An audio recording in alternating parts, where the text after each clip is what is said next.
Hello friends, आज मैं आपके साथ कॉमर्स का एक और टॉपिक लेके आया हूँ। चैप्टर का नाम है पार्टनरशिप एंड टॉपिक का नाम है implied authority of a partner.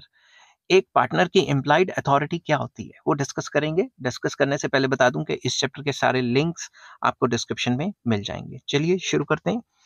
Every partner has a implied authority to bind the firm and other partners by his acts done in the name of the firm in the ordinary course of firm's business and with the intention to bind the firm. Simple words में अगर मैं आपको समझाऊं कि हर एक partner की एक implied authority होती है कि अगर जो काम उसको सौंपा गया है, अगर वो कंपनी के बेनिफिट के लिए कर रहा है, तो वो पूरी की पूरी कंपनी को और पूरे के पूरे जो पार्टनर्स हैं उनको बाइंड करवा देता है।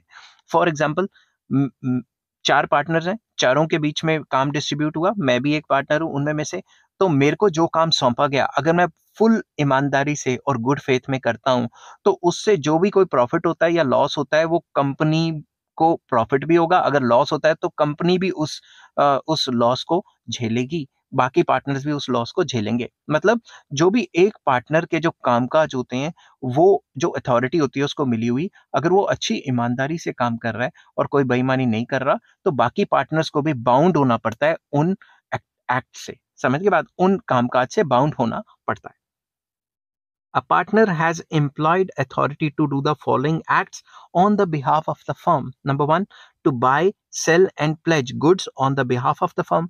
फर्म के बिहाफ पे जब डिसीजन लिया गया है, एक पर्टिकुलर बंदे को जिम्मेदारी दे दी गई है, तो वो फर्म के बिहाफ पे बाय भी कर सकता है, सेल भी कर सकता है, गुड्स को प्लेज भी कर सकता है। To raise loans on the security of such assets, assets को गिरवी रख के लोन्स भी ले सकता है, अपने लिए नहीं, कंपनी के लिए। To receive payments of debts due to the firm, ठीक है, जो भी पेमेंट्स हैं वो रिसीव कर सकता है, डेट्स वगैरह की जो उसने दी हुई हैं, मतलब कंपनी ने किसी और को दी हैं। To accept, make and issue bills of exchange, promissory notes etcetera on the behalf of the firm. Firm के बिहाफ पे मतलब इशू कर सकता है bills of exchange, promissory notes etcetera etcetera, मतलब वो सारे के सारे जो फाइनेंशियल इंस्ट्रूमेंट्स हैं उनको एक्सेप्ट भी कर सकता है, उनको मेक भी कर सकता है। समझ के बाद, to engage servants for the firm's business, firm के बिजनेस को और बढ़ाने के लिए वो कंपनी में और नए एम्प्लॉयज रख सकता है। To take on lease a premises sorry on the behalf of the firm, company को और ज्यादा बढ़ाने के लिए, पार्टनरशिप को बढ़ाने के लिए, पार्टनरशिप फर्म को वर्किंग और बढ़ाने के लिए कोई प्रेमिसेस को लीज पे, किराए वगैरह पे भी ले सकता है, ठेके पे भी ले सकता है। तो ये सारे के सारे डिसीजंस जो कंपनी के लिए होंगे, वो सारे के सारे बाकी मेंबर्स पे भी बाउंड रहेंगे। समझ के बाद, however a partner has no implied authority unless otherwise expressed in partnership deed in the following matters. ठीक है, अब इन चीजों में जो पार्टनर्स हैं उनकी जो इम्प्लाइड अथॉरिटी जो है नहीं होगी। कौन सी? To submit a dispute relating to the firm to arbitration. Arbitration में अगर कोई एक बंदा डिस्प्यूट के लिए जा रहा है कि भाई मेरा ये डिस्प्यूट है, तो वो आर्बिट्रेशन में नहीं जाएगा, वो पहले तो जो एग्रीमेंट में लिखा हुआ है उस तरीके से काम करेगा। समझ की बात? अपने मुंह चक्के के नहीं चला जाएगा कि भाई आर्बिट्रेशन में मैं ये कर दूंगा वो कर दूंगा। बाकी पार्टनर्स के साथ पहले बैठे और जो एग्रीमेंट है उसके हिसाब से वो पार्टनरशिप को डिसॉल्व करेगा, जो भी मसला होता है वो सॉल्व करे।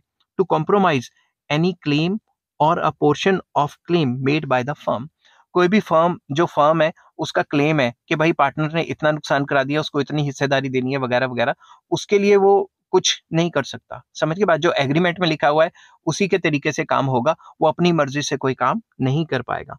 टू विड्रॉ अ सूट और proceedings filed on the behalf of the firm, firm के ऊपर जो केस चल रहा है या फर्म ने किसी और के ऊपर केस किया हुआ, पार्टनरशिप फर्म ने, तो अपने हिसाब से अपनी मर्जी से वो केस को विड्रॉ नहीं कर सकता। समझ की बात? और किसी के ऊपर अपनी मर्जी से केस नहीं डाल सकता, ये पूरी की पूरी फर्म का डिसीजन होगा, पूरे के पूरे जो पार्टनर्स हैं उनका डिसीजन होगा। To admit any liability in a suit और प्रोसीडिंग्स अगेंस्ट द फर्म, एक पार्टनर जाके बोल दे हाँ भाई मेरी गलती है, मेरी पार्टनरशिप फर्म की गलती है वगैरह वगैरह, वो कल्ला जाके नहीं बोल सकता जाके वहां पे। समझ की बात? किसी पे जाके अपनी गलती नहीं मान सकता। क्यों? क्योंकि वो जो अकेला है उसकी बात नहीं सुनी जाएगी, ये पार्टनरशिप एग्रीमेंट के खिलाफ है। जब सारे पार्टनर्स जाएंगे तभी उनकी बात मानी जाएगी। To open a bank account on behalf of the firm in his own name, company की अपने नाम पे कंपनी का अकाउंट खोल लेना कि जो भी पैसा आएगा उसी के बैंक अकाउंट में आता रहेगा, ऐसा भी नहीं होगा। टू एक्वायर और purchase immovable property for and on the behalf of firm. Firm के बिहाफ पे कोई इमूवेबल प्रॉपर्टी को लैंड वगैरह खरीद ले वो या एक्वायर कर ले, ऐसा भी नहीं होगा। जब भी कोई ऐसा डिसीजन लिया जाएगा तो जो भी उनकी म्यूचुअल जो है अंडरस्टैंडिंग्स होंगी या म्यूचुअल जो है जो एग्रीमेंट्स होंगे उनके हिसाब से लिया जाएगा। टू ट्रांसफर और sale immovable property belong to the firm.